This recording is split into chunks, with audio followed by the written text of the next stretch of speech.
Hi friends, అందరికీ తెలంగాణ రాష్ట్రంలో ఉన్నటువంటి ప్రజలందరికీ గుడ్ న్యూస్. ముఖ్యంగా చెప్పాలంటే ఎవరికైతే రేషన్ కార్డు లేదో వాళ్ళకైతే అదిరిపోయే శుభవార్త అన్నట్టు. వాస్తవంగా మనకి తెలంగాణ రాష్ట్రం, ప్రత్యేక తెలంగాణ రాష్ట్రం వచ్చినప్పటి నుంచి మనకి కొత్త రేషన్ కార్డుల ధ్యాసే లేదు. సో మనకి ఇప్పుడు రేవంత్ రెడ్డి సర్కార్ అయితే రావడం జరిగింది. మనకి రేవంత్ రెడ్డి సర్కారు ఎన్నికల ప్రచారంలో భాగంగా చాలా స్కీములు అయితే చెప్పడం జరిగింది. వీటితో పాటు మనకి అంటే దాంట్లో మహాలక్ష్మి, గృహలక్ష్మి, చేయుత పెన్షను, అదేవిధంగా ఇంకా చాలా రకాలుగా చెప్పాలంటే ఇంకోటి ఇందిరమ్మ ఇల్లు, అదేవిధంగా రైతు భరోసా, ఈ విధంగా అయితే ఇవన్నీ అందిస్తామని చెప్పి మనకి అనేక సార్లు మేనిఫెస్టో అయితే చెప్పడం జరిగింది.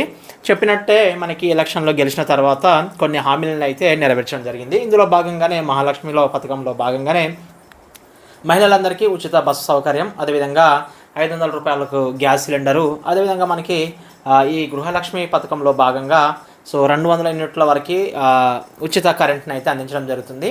అదేవిధంగా 500 రూపాయల గ్యాస్ సిలిండర్ కూడా మనకి అందించడం జరుగుతుంది. ఇప్పుడు అయితే వీటన్నిటికీ మెయిన్గా మనకు కావాల్సింది రేషన్ కార్డు. అంటే రేషన్ కార్డును పరిగణనలోకి తీసుకొనే ఈ పథకాలకైతే ఎలిజిబుల్ అయితే చెప్పడం జరుగుతుంది, అంటే ఎలిజిబుల్ చేయడం జరుగుతుంది. అంటే మనకి ఈ రేషన్ కార్డు లేని ఎడల మనకి ఇవన్నీ ఎలిజిబుల్ కాదు. కాబట్టి కొత్త రేషన్ కార్డుని ఇవ్వాలని చెప్పి తెలంగాణ సర్కార్ అయితే మనకి స్టార్ట్ చేయడం జరిగింది. దీనికి సంబంధించి మనకి ఒక ప్రక్రియ కూడా మొదలు పెట్టడం జరిగింది. బ్యాక్గ్రౌండ్లో మనకి అధికారుల వెరిఫికేషన్ కూడా జరగడం జరుగుతుంది. దీనికి సంబంధించి ఒక కథనం అయితే మనకి ప్రధానమైన పత్రికల్లో అయితే ఈరోజు అయితే రావడం జరిగింది. దానికి సంబంధించి అప్డేట్ అయితే చూద్దాము. అప్డేట్లోకి వెళ్ళే ముందు ఫ్రెండ్స్, ఎవరైనా ఫస్ట్ టైం మన ఛానల్ చూస్తే దయచేసి మన ఛానల్ని సబ్స్క్రైబ్ చేసుకోండి. అదేవిధంగా ఈ వీడియోకి అయితే కంపల్సరీగా ఒక లైక్ అయితే వేసుకోండి ఫ్రెండ్స్. నా ఒక రిక్వెస్ట్ ఇది, ఒక లైక్ వేసుకోండి. కుదిరితే మీ ఫ్రెండ్స్ షేర్ చేయండి, ఓకేనా? ఇప్పుడు మనం అప్డేట్లోకి వెళ్దాం. ఫ్రెండ్స్, ఒక్కసారి మన అప్డేట్ చూసుకుంటే ఇది మనకి రేషన్ కార్డులపై సర్కార్ ఫోకస్ అని చెప్పి రావడం జరిగింది. కొత్తవి జారీ చేసేందుకు కసరత్తు మొదలైనటువంటి అప్లికేషన్ ప్రక్రియ ఇక్కడ చూసుకోవచ్చు. ఇక్కడ క్లియర్గా ఇవ్వడం జరిగింది.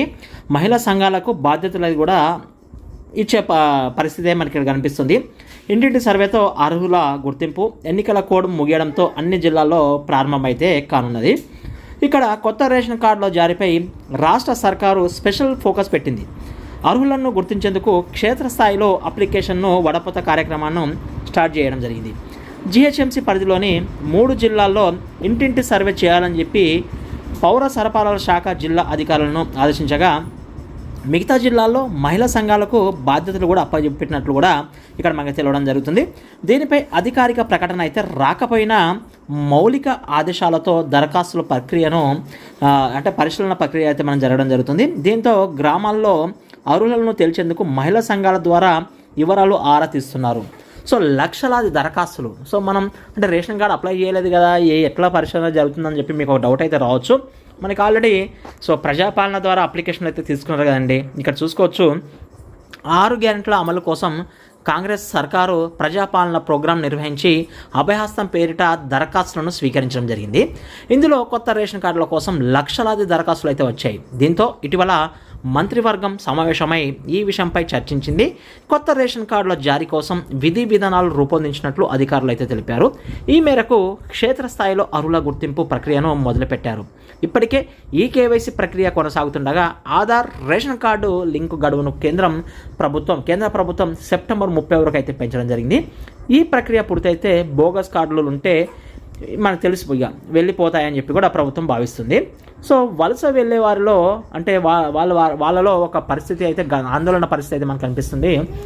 రేషన్ కార్డులు, మిషన్ భగీరథ కనెక్షన్లపై అధికారులు క్షేత్రస్థాయిలో ఇంటింటి సర్వే మొదలుపెట్టగా ఈ విషయం తెలియని వలస వెళ్ళిన వారు ఆందోళన వ్యక్తం చేస్తున్నారు.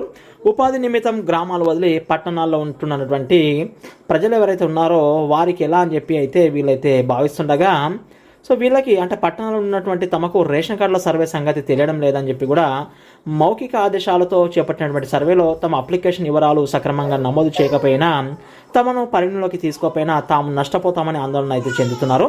ఈ నేపథ్యంలో చాలా ఏళ్ల తర్వాత కొత్త రేషన్ కార్డులు జారీ అవుతుండగా ఈ ప్రక్రియ అంతా పారదర్శకంగా ఉండేలా చూడాలని చెప్పి కూడా కోరుతున్నారు. మొత్తానికి అయితే మనకి ప్రజాపాలన ద్వారా సేకరించినటువంటి అప్లికేషన్లు అవుతున్నాయో రేషన్ కార్డుల కోసం, దీనికి బ్యాక్గ్రౌండ్లో వెరిఫికేషన్ అయితే జరగడం జరుగుతుంది. త్వరలో మనకి కొత్త రేషన్ కార్డు కూడా రావడం జరుగుతుంది.